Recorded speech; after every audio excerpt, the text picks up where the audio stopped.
Bonjour, bienvenue dans cette vidéo où tu vas apprendre à calculer des longueurs dans un triangle rectangle. Avant d'aller plus loin, si tu aimes cette vidéo, n'oublie pas de cliquer sur le petit pouce en dessous et de t'abonner à la chaîne. Donc on va utiliser ce qu'on appelle le théorème de Pythagore. Dans un triangle rectangle, le carré de l'hypoténuse est égal à la somme des carrés des deux autres côtés. Voilà ce que postule le théorème de Pythagore. Donc voici un triangle, il faut qu'il soit rectangle, très important. Et quelle est l'hypoténuse? Quel est le côté qui est donc l'hypoténuse parmi les trois côtés du triangle? C'est celui-ci. C'est le côté qui est le plus grand dans un triangle rectangle, ou alors c'est aussi le côté qui est opposé à l'angle droit. Maintenant, si j'appelle DEF ce triangle, qui est rectangle en D, on va écrire l'égalité de Pythagore qui nous dit que le carré de l'hypoténuse, donc EF au carré, est égal à la somme des carrés des deux autres côtés. Donc, il nous permet d'écrire ce théorème que EF au carré égale DE au carré plus DF au carré. Maintenant, on va appliquer le théorème de Pythagore dans les deux cas où tu vas être confronté pour calculer soit l'hypoténuse, soit l'un des côtés. On va commencer par calculer la longueur d'un des côtés dans un triangle rectangle. Voici un exemple.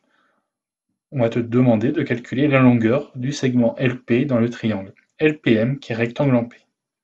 Et en plus, on te donne deux longueurs, la longueur LM qui vaut 10 cm et la longueur PM qui est de 8 cm. On va faire un petit croquis, une figure, LPM, et on n'oublie pas le petit signe qui nous dit que le triangle est rectangle en P.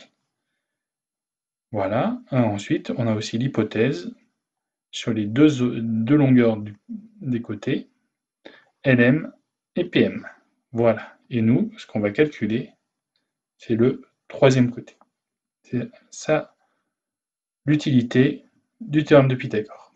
Donc on va rédiger comme ça. D'après le théorème de Pythagore, le triangle LPM étant rectangle P, on peut écrire que, donc tu te souviens, le carré de l'hypoténuse est égal à la somme des carrés des deux autres côtés. Ce qui s'écrit ici, LM au carré égale LP carré plus PM carré. Ensuite, on va remplacer avec les longueurs qu'on connaît,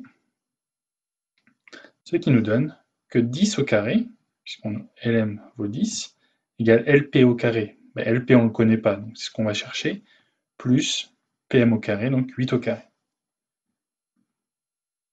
On calcule 10 au carré, c'est 100, et 8 au carré, c'est 64. Donc 100 égale LP au carré plus 64.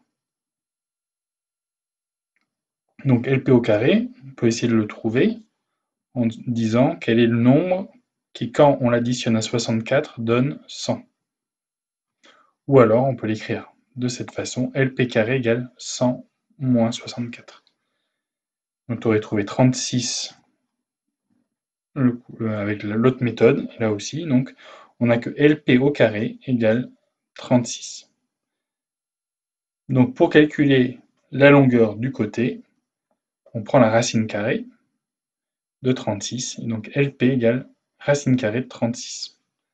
Et ça, racine carrée de 36. 36 est un carré parfait. C'est 6 fois 6, donc LP au carré égale 6 cm. Voilà comment on fait pour calculer la longueur d'un côté d'un triangle rectangle. Maintenant, on va calculer la longueur de l'hypoténuse d'un triangle rectangle. Ça va ressembler fortement à ce qu'on vient de faire. Donc ici, on va se placer dans un triangle GOL, rectangle en haut, et on te donne deux longueurs, 7 cm et 9 cm. Comme précédemment, une figure, le triangle est rectangle en haut, et les sommets s'appellent L, O et G. On rajoute les longueurs qui nous sont données en hypothèse, 7 cm et 9 cm. On réécrit comme tout à l'heure, le théorème de Pythagore, dans le triangle GOL, rectangle en haut, nous permet d'écrire que le carré de l'hypoténuse est égal à la somme des carrés des deux autres côtés. C'est-à-dire que GL au carré est égal à LO au carré plus GO au carré. On remplace les longueurs connues par leur valeur. Et là, dans ce cas-là, on se retrouve avec le côté qui est inconnu, qui est comme étant l'hypoténuse. Il se trouve d'un côté de l'égalité, et les valeurs qu'on connaît, 7 et 9, donc LO et OG, se retrouvent du même côté. Donc là, ça va être plus facile. Donc GL au carré est égal à 7 au carré plus 9 au carré, c'est-à-dire que GL au carré est égal à 49 plus 81. Et donc ça, tu le calcules, ça te fait 130. Par conséquent, nous, on cherche à connaître la longueur GL. Donc GL est égal à la racine carrée de 130. Et à ce moment-là, on prend notre calculatrice